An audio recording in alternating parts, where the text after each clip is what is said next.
the government has come out and established for the record these are real. We are over the Rubicon on that. That has occurred in the last 3 years. The government has said UAPs are real. We have established a task force. We are providing a report to Congress. They're receiving classified briefings. This is whatever it is real.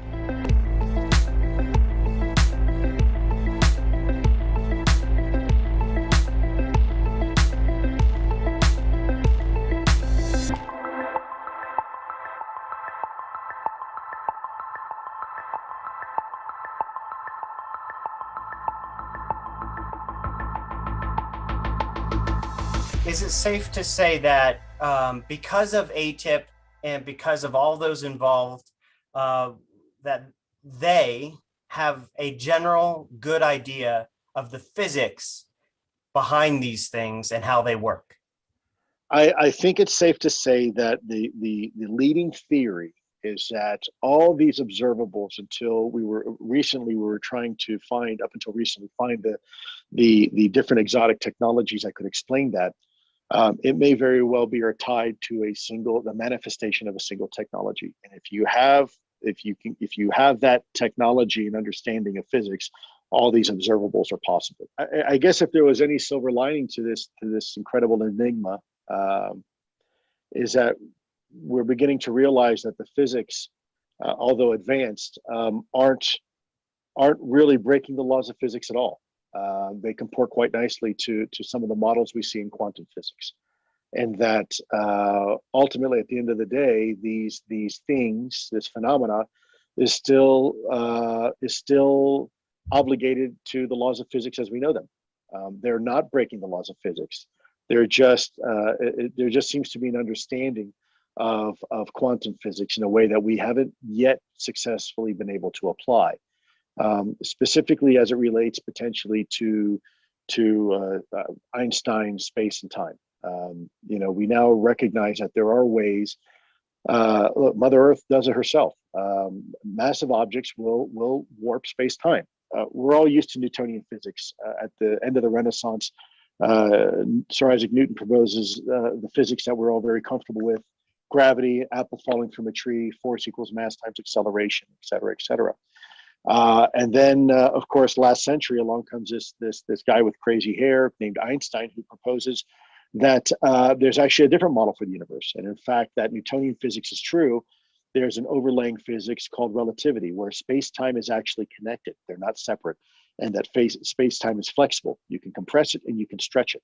And in fact, mass does it. Mass perturbs space-time. And then, of course, 40 years ago, really, quantum physics begins to really come out and rock science on its heels. And the old analogy where you have this box and in walks a dog and out walks two cats 5 minutes later. And yet that's exactly what we're seeing with quantum physics. And it turns out that quantum physics has some very elegant solutions for perhaps some of the observables that we're seeing as it relates to the phenomenon. Okay, so it's not like the light years away, technology that is thousands of years ahead of where we are now. No, I don't think so. I think most scientists would agree that we're probably, at most 100 years, maybe significantly less. It's not that far away. From what? From being able to replicate that technology at a macro level. So you're saying at a usable scale. Humanity as a whole could be, would be, will be replicating and using the technology observed in UFOs in their own lives? I think, well, again, potentially within 100 years.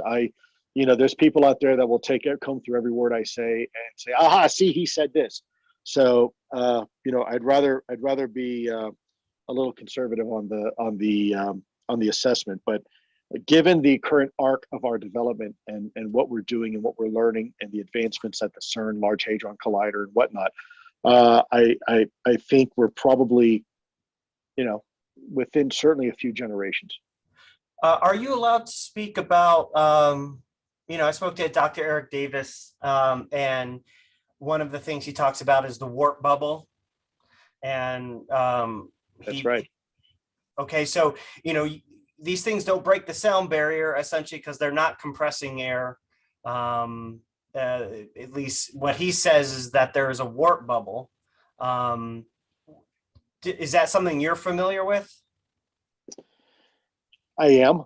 I'm certainly no expert. I am not a astrophysicist. My background is in science, but more in the biological areas. Yeah, did it come up that these things could be traveling inside, essentially, yes, using warp yes, bubbles? yes.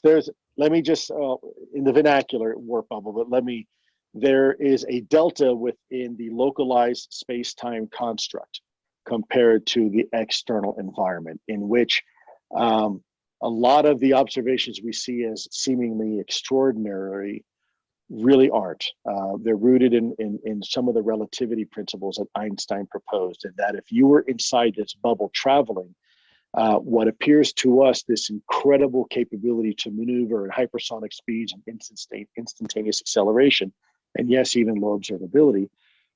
In fact, if you were inside that bubble looking out, the rest of the world will be going by in slow motion. And so it's not really, it's this weird duality where both are actually occurring, both our existence in this time and the relativity of being in this localized environment where you are insulated, where you're not, where the way we experience space-time is there's a delta, it's different. What I'm trying to wrap my brain around is how does one come to that conclusion? I understand theory and theoretical physics and math on paper, but beyond videos, photos, eyewitnesses, radar, how else are you studying UFOs? Well, that's a great question. You study it any way you can. It's very much like recreating the scene of an accident. Okay, so you may come up to an accident and you see two cars collided, but you don't know the circumstances in which the accident occurred. So you start collecting the evidence. You start talking to eyewitnesses. You get the telemetry from the vehicle itself and the accelerometers. Then what you do is you find some cameras that were on the street corner that actually saw the cars 5 seconds before they hit. Talk to people that. I'm sorry to interrupt you, but in your analogy, you said the vehicle itself is part of the evidence. You go up to it, you look at it, you examine it. Was that happening with ATIP? Oh, wow, great question. I got to be careful how I answer this.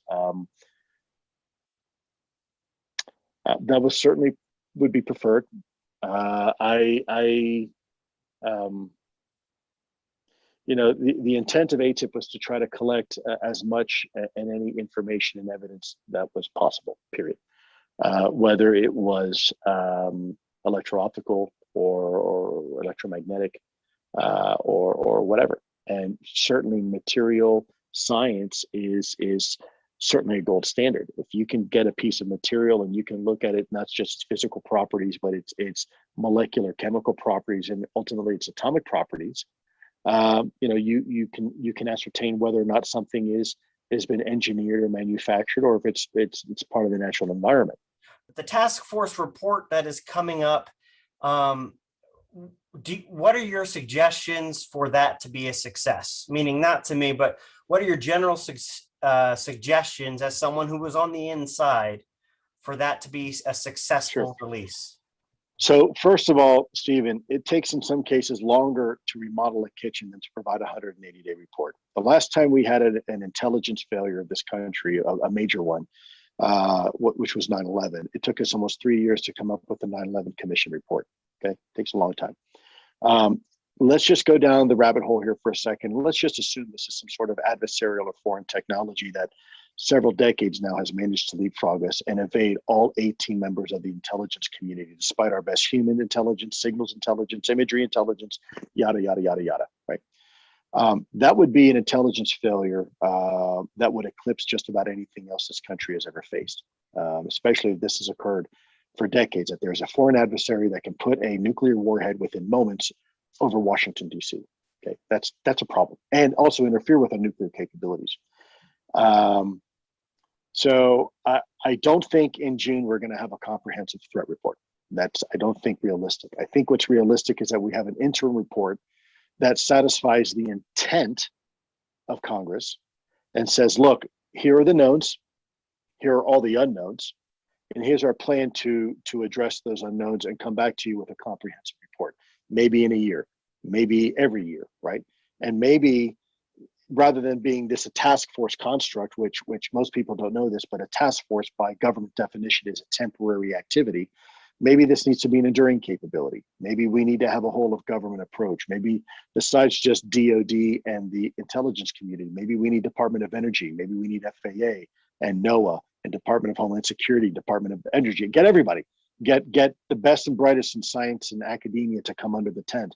Maybe get some of the universities to have a conversation about this and have a comprehensive, holistic approach to this rather than just a DoD or an intelligence community discussion. Maybe that's what's warranted.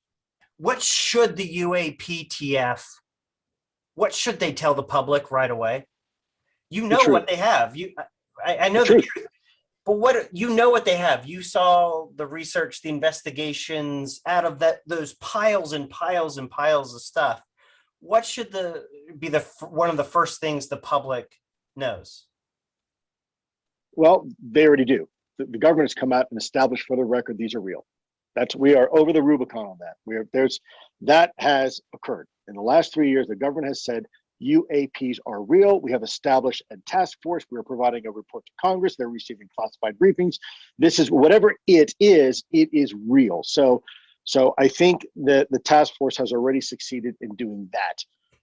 Now what they need to do is convince our elected officials and those that are serving us in the executive branch that a long-term enduring capability should be established that's properly resourced, not just a couple people on the side, trying to figure this out. A real whole of government comprehensive approach. Yes, the Navy has said that the objects in these videos are unidentified aerial phenomenon. They remain unidentified. And we've had statements from the Pentagon saying unidentified aerial phenomenon. But I don't agree with you completely that they're taking it super seriously. I almost feel like this is a thorn in their side, an inconvenience. Is that accurate? No, you're right. I never said that. Look, they're taking it seriously, but they can take it more seriously. It is a thorn in their side because they don't have a solution. And that's a problem. When you are in the role of national security, you are paid to have solutions and offer solutions, not problems. And we don't have any solutions yet. And so it is a sticky situation. It is a thorn in the side of many people.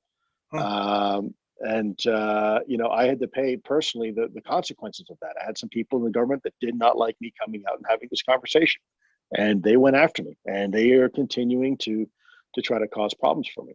It is a problem because you're forcing them to address an issue that they didn't want to address, and furthermore, they spent decades saying wasn't real. Okay. So, how did they come after you? Oh my goodness. Well, I've had investigations launched against me. I had people try to come after my security clearance, and fortunately, I had enough supporters in the Beltway and in government that knew who I was, and they knew the truth. And so, for those who tried to come after me for retribution and for whatever reason, it became very apparent that I didn't do anything wrong. I didn't do anything illegal. I didn't violate my non-disclosure agreement. I didn't talk about classified information. And what I was talking about was true. And so they were forced to back down, but they still continue to some degree, whenever they have an opportunity, they think they can get away with it by trying to put, sow seeds of doubt in the American public about ATIP or what I did or what the program did. That's just obfuscation. I'm really less worried about it now because we've come so far, and people have spoken out for the record about what ATIP was and what my role was, and there's documentation that frankly that exists. So, I'm less concerned about that now. How I can't wrap my brain around how something remains unidentified that long. I mean, you listed it could be, for example, going down the rabbit hole, a foreign adversary has created this, right? So let's put that up there, China or Russia, or let's say it's extraterrestrial, it's aliens, right? Either one of those for the Pentagon to keep coming out and saying it's unidentified aerial phenomenon for decades. I mean, why do you think these things keep getting labeled? What's taken so long? If Oh stuff's my flying over goodness. our airspace, Yeah. what's going on? What's up with the Well, Pentagon? first of all, we never reported it. We were told not to report that stuff. And if you did, you might be taken off flight status. You'd have your security clearance in jeopardy. So that's the reason why. Because after Blue Book, they said, listen, don't bring this topic up again. We don't want to hear about it. And if you do, be prepared for the repercussions. That's changed. Now there's actually reporting requirements where our brave men and women in uniform are required to report this. But that's only recent. That wasn't the case. And so I think it's, especially from a national security construct, imagine you're the Secretary of Defense and I'm working for you. And I come to you and I say, hey, boss, you got a minute? Listen, there's something in our airspace. We don't know what it is. We don't know how it works. We have no idea who's behind the wheel or what the intentions are. Oh, by the way, there's not a damn thing we can do about it. There you go. Now, your reaction to me as a Secretary of Defense is going to be, what? Well, we're paid to have answers. Go find an answer. Well, okay, sir, then I need a budget. And sir, I need authority and I need resources. I need manning and I need money and I need, all the things that come along with that. And then, oh, by the way, people are going to say, well, what are you spending money on?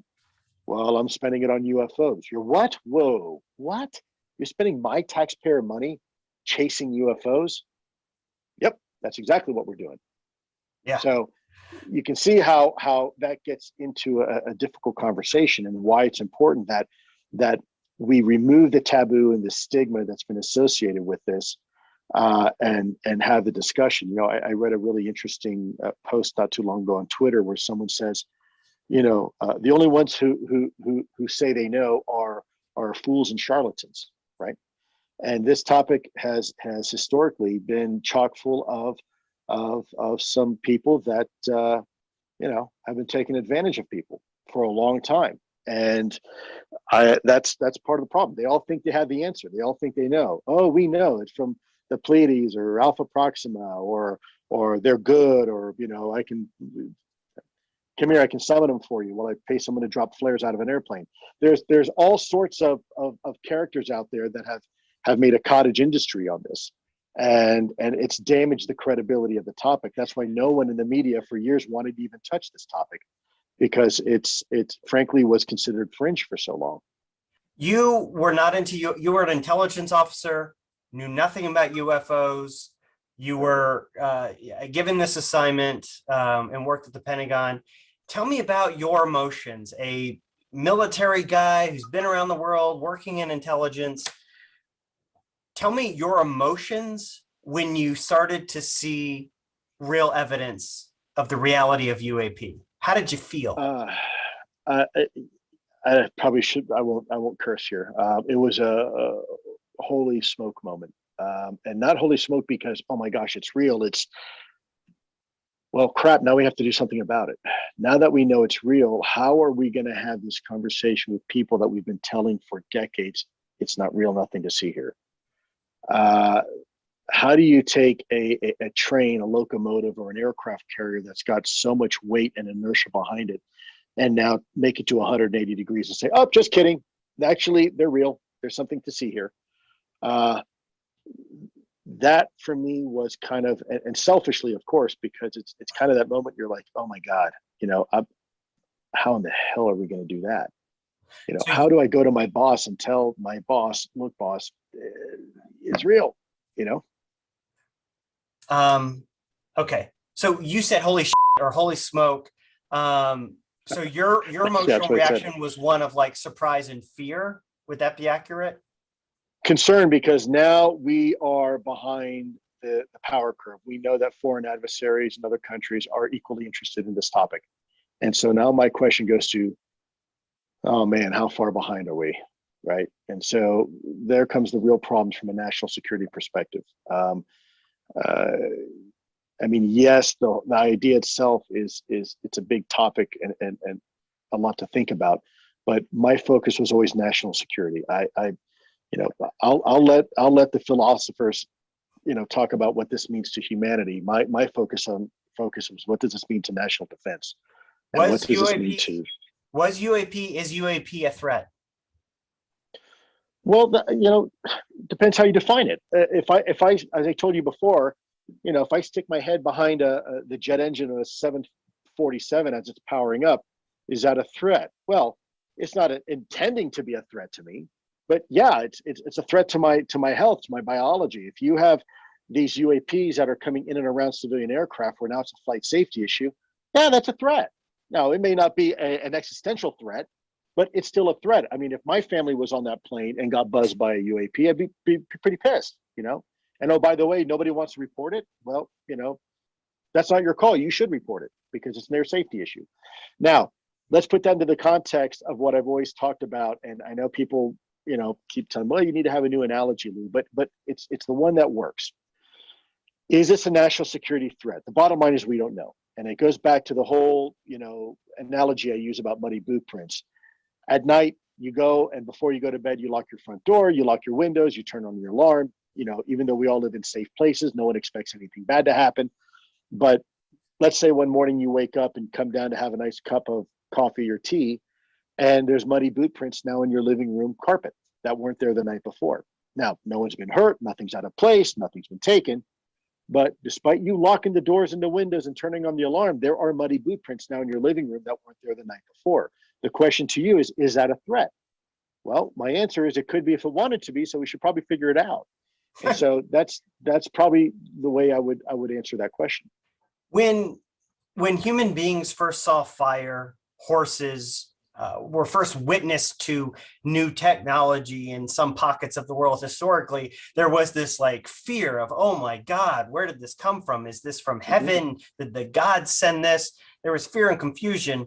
If the world is really on the cusp of learning about the existence of something extraordinary, even if it's always been there, what would be your suggestion to those watching this interview to mentally prepare for that?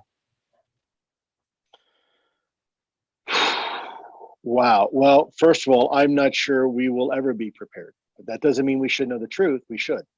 But how does one prepare for a global pandemic? How does one prepare for the idea that weapons of mass destruction are being proliferated? How does one prepare for climate change? How does one prepare for, all these things? There are still people that believe the moon causes illness. There are people that listen to thunder and they don't understand it's related to lightning. They think it's something supernatural in certain parts of the world. It's hard to bring humanity as a whole. Progress is hard, but it's also inevitable. It's also what we are as a species. And I'm not sure if we'll ever truly, quote unquote, be prepared for anything. But I think it's part of the human condition. We are a very resilient, a very adaptive species, and I think it's okay.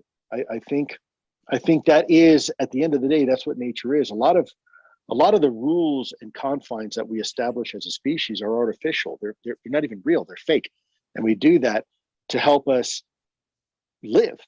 To reconcile that we are a species hurtling in the vastness of space on this little tiny rock we call Earth. We set up organizations and institutions and rules and laws so we kind of know where we are, but we really don't. At the end of the day, we're all equally lost. And so I think this topic is no different. I also see a lot of opportunity here. Imagine if we had the ability to develop 1 million years worth of human evolution in one generation. How incredible would that be? Now, are we ready for it? I don't know. Are we ready for the weapons that we have and use against each other? Probably not. But here we are. To a layman, someone who is just coming off the street, doesn't really know anything, to hear the government say UFOs are real, they're going to say, oh, okay, unidentified flying object. They just don't know what it is yet. It could be anything. It could be a balloon. Unidentified, I think a lot of people go to balloon or drone.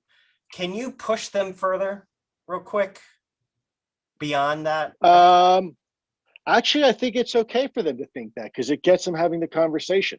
If it's easier for them to digest this topic initially, to speculate that there's some sort of adversarial technology, whether balloons or drones, I don't see the harm in that. I think that's okay because ultimately the data is the data, and the data is going to lead them to whatever conclusion it does. I know people are frustrated, but I don't think we need to have any preconceived narrative of something. The beauty about the data is that it speaks for itself. And so if to have this conversation, look, this is a big tent and we've got room for all sorts of people. We're now having the conversation, and it's more palatable for people to start the conversation by saying there's probably drones and balloons that we don't know. Okay, that's fine. Because at some point you're going to get to the conversation, say, well, the wind was 120 knots. Balloons don't sit still in the high winds, right? Or that these things were, well, okay, if it was a drone, then how was it on station for 4 hours and hovering?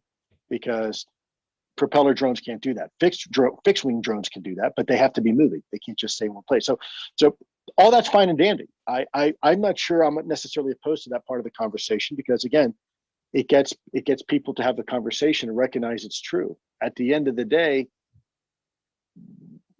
the data is the data. The truth is the truth, and that's going to lead them ultimately to whatever conclusion it does. One last request I have of you, and then I'll let you go. Is there anything you could share with me without breaking or breaching your NDA that you haven't shared yet with anyone? Pay attention for the next 30 days. I think this conversation is about to get real interesting. One more nugget. Anything on that? What do you mean? What do you mean? That's about all I can say. So far my predictions have been accurate. When I said a few years ago, next year we're going to have a fundamentally different conversation, and we did. And then the next year I said the same thing. And this is a process, not an event, and we are we're taking this topic very seriously. And go ahead, please. Within the next 30 days, the conversation's going to change? I think it's going to be bolstered. I think more people that have not been part of this topic will probably begin to ask questions.